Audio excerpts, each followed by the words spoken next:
हम बात कर रहे हैं पाकिस्तान के former test fast bowler, qualified cricket coach जिन्होंने एमफिल भी किया हुआ है और क्रिकेट के हवाले से उनकी जो नॉलेज है वो दीगर क्रिकेटर्स के मुकाबले में कहीं ज़्यादा है। लेकिन चूंकि ये जाकर सलाम नहीं करते गद्दाफी स्टेडियम लाहौर में ऑफिशर्स को, तो इसलिए इनको असाइनमेंट कोई नहीं देते। बीच में सुनने में आया था आपको कोई असाइनमेंट दे रहे थे अब्दुर्रऊफ, क्या हुआ था वो? बस सुनने में ही आया था एक बार है, बस सिर्फ सुनने की आता की।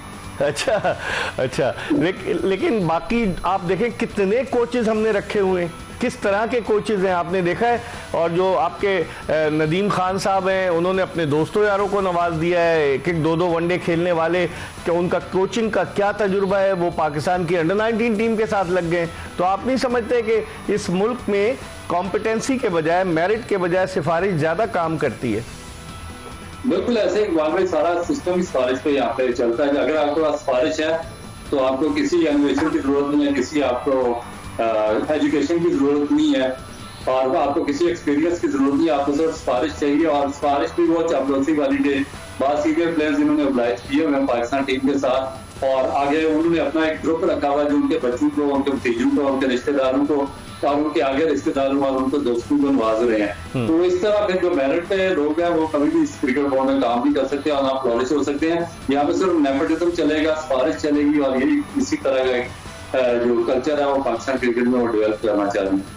ये बताएं कौन मशवरा देता है चेयरमैन को कि ड्यूरिंग द डोमेस्टिक सीजन आपने स्ट्राइक फोर्स कैंप लगा दिया? अब्दुल रज़ाक जो सिलेक्टर थे उनको फारिग किया और फिर उनको स्ट्राइक फोर्स में के छक्के चौके लगाएं। आप मुझे बताएं, इरफान खान जो पाकिस्तान की डोमेस्टिक टीम के, इंटरनेशनल टीम के साथ साउथ अफ्रीका, जिम्बाब्वे और उससे पहले ऑस्ट्रेलिया के दौरे पर रहा, उसको भी स्ट्राइक फोर्स कैंप में भेज दिया कि जाओ हिटे लगाओ। ये कौन मंतक, कहाँ से ये पता चलता है, ये कौन इनको मशवरे देता है? इकबाल भाई असल प्रॉब्लम यही है, मैं इसलिए बार बार बात करता हूँ कि जब तक आपका टॉप आदमी कॉम्पिटेंट नहीं होगा और क्रिकेट के बारे में नॉलेज नहीं रखेगा, आपको इसी तरह के फैसले देखने को मिलेंगे। क्योंकि ये कैसे हो सकता है कि फर्स्ट क्लास क्रिकेट जो सबसे प्रीमियम एक टूर्नामेंट होता है टेस्ट क्रिकेट के बाद वो चल रहा हो और आप इस तरह के एक नॉन सीरियसनेस का एक ड्रामा लगाकर स्टेज करना शुरू करना है, जिसमें अपने 22 से 23 लोगों को यहाँ पर एक कैंप में भेजने और वहां पर उनको छक्के लगाना सिखाया कि आपने छक्के किस तरह लगाने। छक्के इस तरह थोड़ा होता है, जब तक आप क्रिकेट नहीं खेलेंगे। देखिए जो हार्ड हिटिंग होती है, जो इसमें भी बेसिकली टेक्निक वाइज ही जो प्लेयर है वो सर्वाइव करते हैं। आपने देखा जितने भी स्लॉगर है कभी का पैसे जब तक टाइम 1 या 2 या ज्यादा से ज्यादा 5 मैचेस में चले और उसके बाद वो मंजरे आम से गायब हो गए। जो टेक्निकली अच्छे बैट्समैन थे जिनके पीछे फर्स्ट क्लास का एक लंबा रिकॉर्ड था, जिन्होंने टेस्ट क्रिकेट खेली हुई थी या लॉन्ग फॉर्मेट वनडे में जिन्होंने सर्वाइव किया हुआ था, वो देख पा रहे हैं। उन्होंने सर्वाइव किया, उन्होंने ज्यादातर छक्के लगाए हैं, हार्ड हिटिंग उन्होंने बेहतर तरीके से की है। मगर यहाँ पर बाबा आदमी निराला है जिनको सेंस ही पता नहीं कौन देता है कि ये इस तरह करने तो इस तरह हो जाएगा, इस तरह कर रहे हैं। शॉर्ट टर्म पॉलिसीज हैं, डिपार्टमेंट्स ने पूरा साल इन्वेस्ट किया अपने प्लेयर्स के ऊपर, उन्होंने पैसा दिया उनको। तो आप जब टाइम आया, आखिरी टाइम जब उन्होंने बच्चों को जिनको पूरा साल पैसा दे रहे हैं उनको अपने डिपार्टमेंट से खिलाना, तो आपने स्ट्राइक फोर्स बना दी और कैंप लगा दिया, जिसका कोई मतलब नहीं है। सही, लेकिन एक और चीज कि आप डोमेस्टिक क्रिकेट का मयार आपने देखा है, ऐसा लग रहा है कागजों को भरा जा रहा है। पहले काजम ट्रॉफी हुई, अब प्रेसिडेंट कप हो रहा है, प्रेसिडेंट ट्रॉफी हो रही है, बेशुमार टूर्नामेंट्स हो रहे हैं, T20 वनडे टूर्नामेंट्स जिसे कहते हैं कि क्वांटिटी ज्यादा हो गई है, क्वालिटी कम है। क्या कहेंगे आप इस हवाले से? ये अभी तक इनसे फैसला ही नहीं हुआ ना। मैं इसीलिए बार बार एम्फसाइज करता हूँ कि भाई एजुकेशन बहुत जरूरी है। जब तक एजुकेशन नहीं आएगी, इनोवेशन नहीं आएगी, आप लॉन्ग टर्म पॉलिसी नहीं ला सकते, आप किसी डीएम बेस्ड पॉलिसी पे काम नहीं कर सकते। इसी तरह से आपको बार बार ये लगता है कि कभी 5 टीमें बना देते हैं, कभी 20 टीमें बना देते हैं, कभी अभी इस तरह देखे 72 बंदों का जिन्होंने डेब्यू करवा दिया, उसमें क्या मुझे बताया आप रिजल्ट निकाल सकती हैं।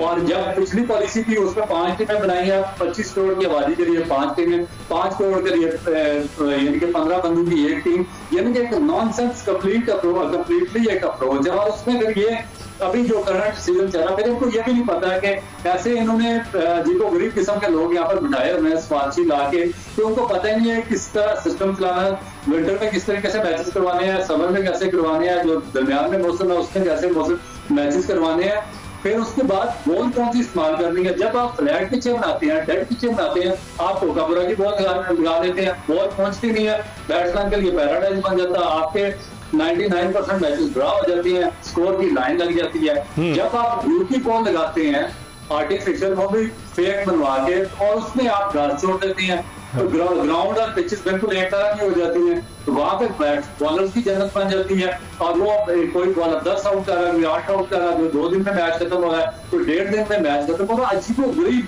तमाशा है।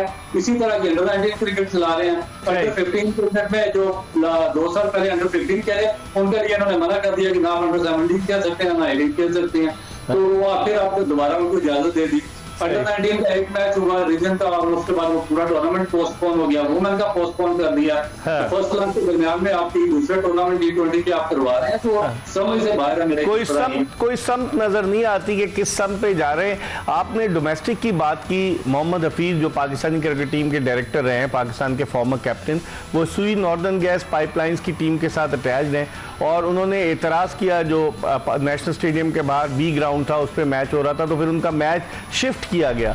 तो वेन्यूज़ के हवाले से भी बहुत तहफ़्फ़ुज़ात हैं जो टीमें प्रेसिडेंट ट्रॉफी में, आपने सही कहा कि डिपार्टमेंट लाखों रुपए खर्च कर रहे हैं कि उनकी टीम अच्छा खेले, लेकिन उनके लड़कों को ले जाते हैं स्ट्राइक फोर्स कैंप में, और उसके अलावा जो ग्राउंड्स की सूरत हाल है अब्दुल रऊफ, वो तो बड़ी नागुफ्ता बे है। क्या कहेंगे आप?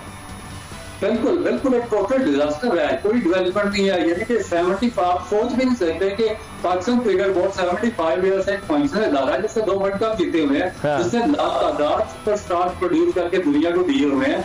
जो क्रिकेट का जिसने कभी रूल किया हुआ था, उसके ग्राउंड की ये आदत है कि आपने उसका कोई ग्राउंड भी डेवलप नहीं किया सही तौर पे, और फिर जिन ग्राउंड पे मैच हो रहा वहाँ पे खास की अजीबोगरीब पोजीशन है, बॉल गुम हो जाती है, वहाँ पे ड्रेसिंग रूम के अंदर जो आपके वॉशरूम्स हैं उनके बुरे हालात है, जहाँ पे प्लेयर्स खाना खाते हैं ड्रेसिंग रूम में, उनकी अजीबोगरीब हालत है। अपने ग्राउंड से अंदर से इतने ज्यादा सेटिस्फाइड नहीं है, कंडीशन उनकी सेटिस्फाइड नहीं है। फिर जो आपके जो सरफेस है, जो ग्राउंड की जहाँ पे प्लेयर्स ने खेलना होता है, वो भी कोई प्रॉपरली बैलेंस नहीं है। तो ये होटलिंग का भी बयान फिर इसी तरीके से है, तो इसलिए फिर बार बार आपको लगता है कि प्लेयर्स भी एतराज उठा रहे हैं और रिव्यू चेंज हो रहे हैं और अजीबोगरीब चीजें भी इसमें से निकलती आ रही हैं। सही।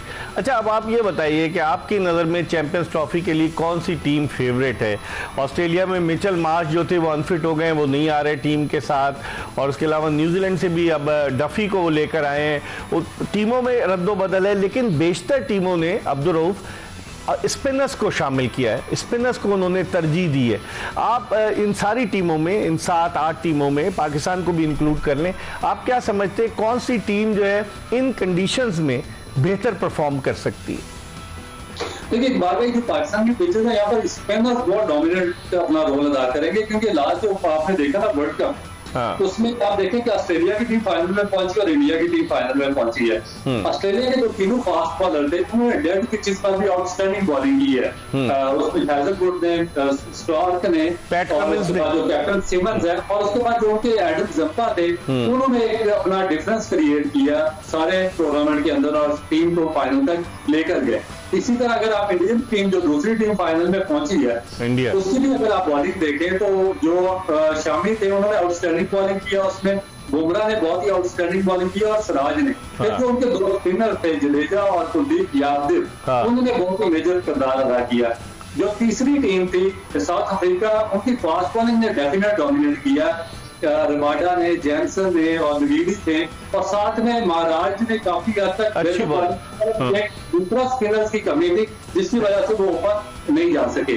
अब इस टूर्नामेंट में भी मेरा ख्याल है कि जिसकी स्पिन बॉलिंग अटैक अच्छा होगा, जो स्पिनर्स अपनी लाइन और लेंथ मेंटेन करके चलेगा, वो ज्यादातर उस टीम के चांसेस ज्यादा होंगे। मेरा ख्याल है कि पाकिस्तान की पिचेस होंगे। ठीक है, इस पर हम आपसे बात करेंगे, लेकिन लगता यही है कि जिस तरीके से ऑस्ट्रेलिया डोमिनेंट है, जिस तरीके से भारत है, लग यही रहा है कि पिछले वर्ल्ड कप में भी 2023 की दोनों टीमें फाइनल में पहुंची और चैंपियंस ट्रॉफी में भी अच्छा परफॉर्म करेंगी। हम प्रोग्राम में एक ब्रेक ले रहे हैं, और ब्रेक के बाद जल्दी पाकिस्तान के former test fast bowler Abdul Rauf के साथ आपको ज्वाइन करेंगे। कहीं जाएगा नहीं, हमारा इंतजार कीजिएगा।